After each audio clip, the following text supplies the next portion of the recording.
Welcome to the Planetside 2 news board for October 28, 2013. For episode 2, we have the Operation Make Faster Game video, number 6, and we also have the optimization patch, phase 1, on the BTS right now. And with that, let us start the show. The 6th Operation Make Faster Game video has been released, and they touch upon animations and explosions in the game. They also kind of fill in some little things and also a sneak peek. But talking about the animations that they are doing, I sort of understand what they're doing, because for animations, when you're real close, you're kind of rendering and you're processing all of those animations all those characters do. So when they're closer to you, well, what they're changing is that the closer the characters are to you, the more the animation will show. So like, say if I'm like right in front of you, if you bring up your gun, I'll actually see your arms, bring up your weapon, see the entire animation at that part. Or if you're trying to turn around or anything of the such, I will see your character just kind of like move its feet in such a way to where you're actually physically turning left or right, instead of just all of a sudden like glitching left or glitching right or teleporting into that direction. Now, farther away though, they bumped down or to kind of brought down the animations or got rid of them completely. So you can still see what they're doing far away, but you won't see the details. This helps, they claim that it helped a lot in optimization, saving you some FPS. In addition to that, the coders have claimed that the CPU uses 50% less resources. So on how the gentleman there explains in the video, saying that the battles can get much more bigger before you have a performance drop. And considering the game is very impressive as it is, to where you can still have these major battles and still, for most people, have a comfortable bit of FPS, like that's still a major feat. For other games like Arma or so, if you get like a whole bunch of people on screen, your FPS just tanks. Like around like 20 or 50 people right on your screen, the FPS just dies depending on your setup. And for a lot of people who don't have super high-end computers who play those games, that's a problem. But considering the fact that they can play this with so many people in one area and kind of get meh okay FPS, is still a feat of its own, and is really quite impressive. What they also explained in the video is that they're adjusting explosions to have less stuff in it, basically. He kind of explained it's called filler, but from what I understand from the video, it's basically when an explosion happens, a lot of things happen. First off, multiple smoke decals come out, the physics activate, not to mention the flame animations. Either, I think it's multiple decals at once in a circle, if they're doing that method, or it's some sort of 3D fire. I don't think there's a such thing in the game right now, but there's a lot going on there, and they just basically brought it down to what they said, 30%, to have a little bit less inside of it, but still keep its quality. And they've said like, well, the quality is still there, and it's just a little bit less in it, so it won't hurt like FPS that much anymore. And while they're going through it, they also kind of sneak peeked the Nanite Systems flamethrower for the max unit. Now, for those people who have never played beta, in Planetside 2 beta, they allowed this to be used. Like, they were testing it, but the problem was that, one, it hurt like crap. Like, there are some situations where as soon as you saw a person, they just instantly died, like a New Conglomerate's max unit with their shotguns. Like, as soon as you see an infantry and press both of your buttons, that unit's now dead. With this, like, just in like less than a second, like barely even under half a second with these flamethrowers going, everyone in that vicinity just died. Not to mention it was very blinding, it caused a lot of FPS problems. And it just didn't work. It was not very balanced, so they completely took it out just to work on it later. And it seems that they're finally getting to it. They're finally fixing FPS problems with it, and they're finally figuring out, okay, here's the problem with them, and how can we put them in? And I know for sure I'm going to be looking forward to them. And the bit of news that I'm sure everyone is anxious to know about, or to pretty much hear anything about, is the optimization patch phase 1 that is on the player test server right now. It's not on live right now, don't get your hopes up too much, but with the optimization patch on PTS, it is great. I am so proud of them. Like, to be quite honest, I didn't have that high of expectations. I thought it would just kind of work for some people, but other people would have a problem, and it'd be a flip-flop of, hey, my FPS increased, but mine decreased, and stuff like that. I mean, that is sort of happening, but with a very small minority of people. I've only heard, like, from 1 or 2 people that their FPS has decreased, but from everyone else, I've seen their FPS has gone up, like, a lot. Some people claim now, instead of having, like, 50 or 40 FPS in Warpgate, they now have 120. I don't know what settings they are or their setup, but big leaps in FPS like that is grand. But for me, because everyone constantly asks me, you can find my computer specs in the description below of my videos, and also on my about section on the channel, and you'll find my computer, what my desktop is made of. And with that setup on Ultra, but like everything turned up, rendering 1080p, shadows, fog shadows, motion blur, like everything on, even with PhysX on, like on the high, I get around 30 to 40 FPS on general average. And I can sometimes get to 60 FPS if there's no one around me. In Warpgate, I get around 45 to 50. If I start having people around me, it kind of dips down between the 30, 35 to 40 mark.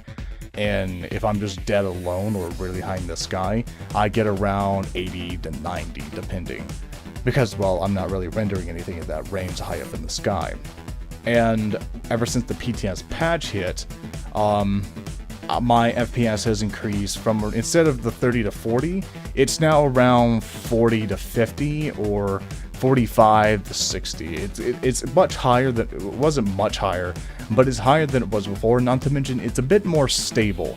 When I go into like biolab fights or into like really big battles on the PTS, as big as they can get really, I noticed that my FPS doesn't really go like sharply down. Sometimes the biolab fights I'll be at like 40 to 50, and then all of a sudden it's just like tanks to 27 to 25. I'm like, what's happening?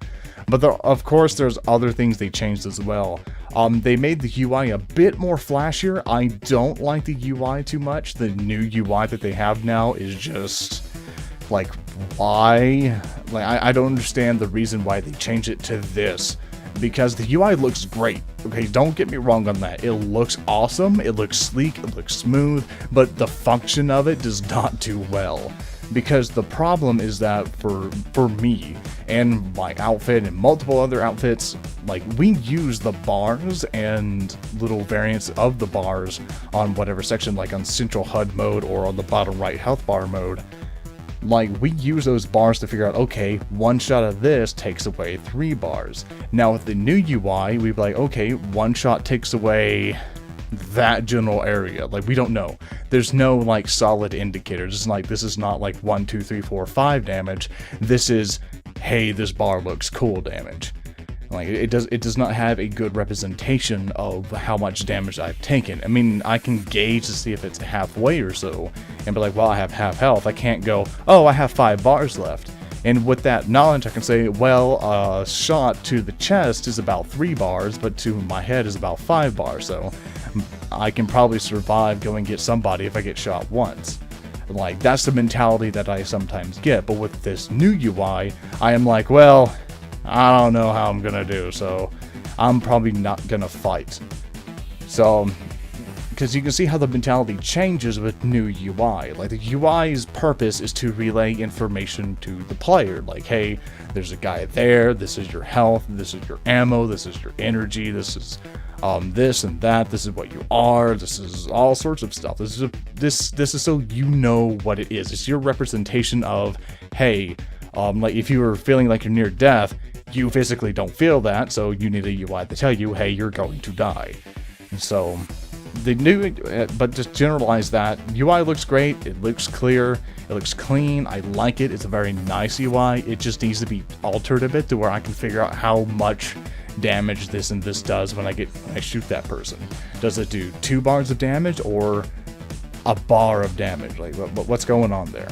Also in the PTS, which I sadly could not get footage for because apparently the PTS is stuck on daytime every time I hop on it, but nights have become darker. The nights on the PTS right now, not in live, but the PTS, the nights seem to have gotten a bit darker. There are some comparison videos out there. I do not have permission to take those and put them in the new show, but I will link to them in an annotation about right now, and also in the description below, so you can look at the comparisons that have been made. And a lot of people have been asking for darker nights because people want a real night, and that's great. I'm supporting it. I want it to happen. I want flashlights to actually be useful. I want in bases to have like headlights to be used and get like experience for being that kind of support person. I want flashlights to instantly spot people and show people where they are on the map and all sorts of stuff. But of course there's the other problem. It's mainly more of a personal problem for me because I'm one of the rare flowers in the universe that just cannot see at night. If I see something black or nighttime or in the shadows, I can't see it. It's just pitch black to me. Like I see colors, and a bit of darkness is just pure black, and I have trouble seeing. Which is why every time I play in nighttime against people, even if a guy is just right in my face sometimes, I have to debate, are you an ally, an enemy? Like, what are you? Are you a wall? Like, there have been times where I would shoot lampposts. I'm like, oh no, it's an infiltrate. Oh no, that's just a lamppost. And it's a problem for me. It's just not me being stupid, because in daytime, I'll instantly find you.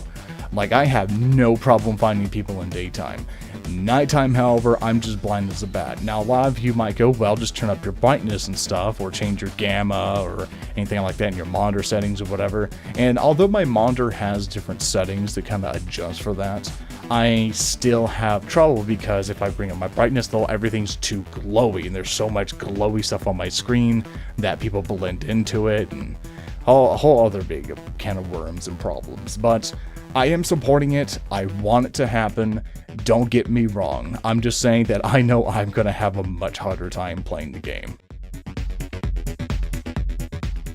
And with that, guys, thank you so much for watching. Sadly, news in Planetside has been a little bare because they've been working nothing on optimization, so there's really only thing to report on. But as a community thing, I really wanted to promote Community Clash. Be sure to head over to Planetside Universe for updates about Community Clash. Watch their Twitch channel when it comes on, and follow their Twitters to figure out when it's going to show up, because they've been going on a hiatus because things have been happening, but they're now starting to pick up on it a little bit. And I really want to promote this, not because I like the MLG, to me, like, I'm kind of mixed a tad bit on it, but I'm more like, well, it's better than to just kind of let it happen and just get some competitive play in Planetside to get people riled up and go, yeah, like, have something interesting to watch, than having someone sitting there with the face cam going, I'm an NC soldier, and I'm just going to take your Vanguard, and whoop, I flipped over. Like, as entertaining as some of the streams can be, I sometimes I want to watch some serious stuff sometimes. Like, I understand there's some entertaining streamers out there, which is fine and dandy, but sometimes I just want to watch something competitive. I want to see teamwork happen. I want to see all these tactics these people employ to defeat each other, and I just want some competitive play happening in Planetside too. Now, don't get me wrong, I understand everyone, or a large amount of people, just don't like MLG. I understand, but let's kind of push MLG out of the way and let's just look at two outfits fighting each other. Let's just look at this as two outfits just beating the living crap out of each other and enjoying their time. And with that, let's end this off, and thank you guys so much for watching, and I'll see you next time.